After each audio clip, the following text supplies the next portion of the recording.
আসসালামু আলাইকুম। বর্তমান বাংলাদেশের যে একটা পরিস্থিতি, শিক্ষক অবসরণ বা শিক্ষকের পদত্যাগের দাবিতে শিক্ষার্থীরা বিভিন্ন জায়গায় বিক্ষোভ মিছিল করছে।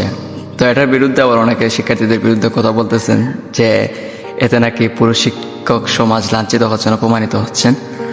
তো আমি আসলে তাদেরকে এটাই বলতে চাই, আমি ব্যক্তিগতভাবে এটা কখনো সাপোর্ট করি না একজন শিক্ষকের অপমান।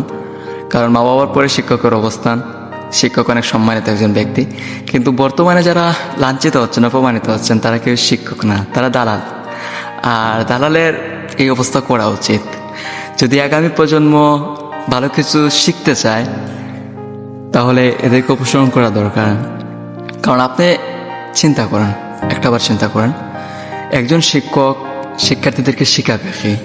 নৈতিকতা, নীতিকতা, অন্যায়ের বিরুদ্ধে, ন্যায়ের পক্ষে কথা বলা। কিন্তু যে জায়গায় শিক্ষকরাই অন্যায় করতেছে, তাহলে শিক্ষার্থীরা শিখবে কি? ধরেন একটা স্কুলে কোনো একজন গার্জিয়ান গিয়ে বলতেছে, স্যার বেতন বা ভর্তি ফিস একটু কমানো যায় কিনা, কারণ মধ্যবিত্ত পরিবার আমার, অনেকগুলো সন্তান, সবাইকে অত পড়ালেখা করাতে মন চায়।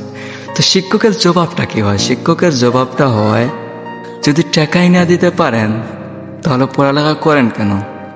কাজে ঢুকিয়ে দেন। আচ্ছা আপনারাই বলেন, একজন শিক্ষকের কাছ থেকে এটা কখনো প্রাপ্য? এটা কখনো প্রাপ্য উত্তর হয়?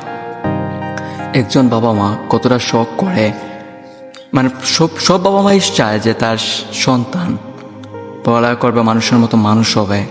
কিন্তু একজন শিক্ষক এইরকম একটা জবাব দেয়। আসলে ওরা কখনো মধ্যবিত্ত পরিবারের কষ্টটা বোঝে না।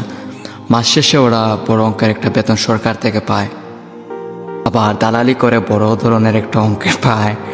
তারপর আবার সাধারণ শিক্ষার্থীদের কাছ থেকে তো বড় ধরনের একটা টাকা পাচ্ছে। তো বর্তমান যারা অপমানিত হচ্ছে, লাঞ্ছিত হচ্ছে, তাদেরকে অপসারণ করা দরকার। তাহলে আমার দেশ সামনের দিকে এগিয়ে যাবে, নতুন একটা সূর্য উদিত হবে।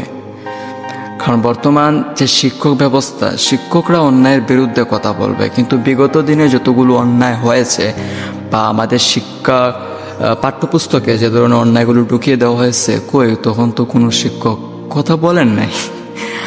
আর এখন যারা কথা বলতেছেন শিক্ষার্থীদের বিপক্ষে, যে শিক্ষার্থীরা এটা করতেছে ঠিক না, এই না সেই না, আসলে ভাই আপনারা এতদিন কোথায় ছিলেন? এতদিন দেশে এত অন্যায় হয়েছে, তখন কথা বলেন নাই। এখন যখন শিক্ষার্থীরা সেই অন্যায়কে মুছে ফেলতে যাচ্ছে, এখন আপনারা আবার কথা বলতেছেন।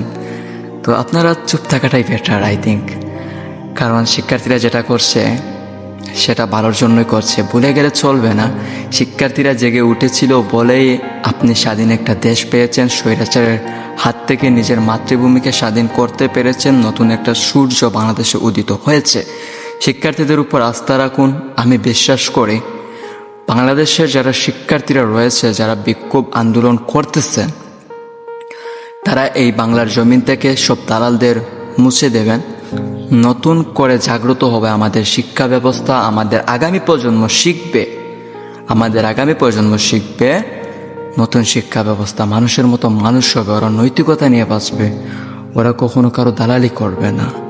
তাই যারা কথা বলতেছেন শিক্ষকের পক্ষে, শিক্ষার্থীদের বিপক্ষে, তারা দয়া করে চুপ থাকুন।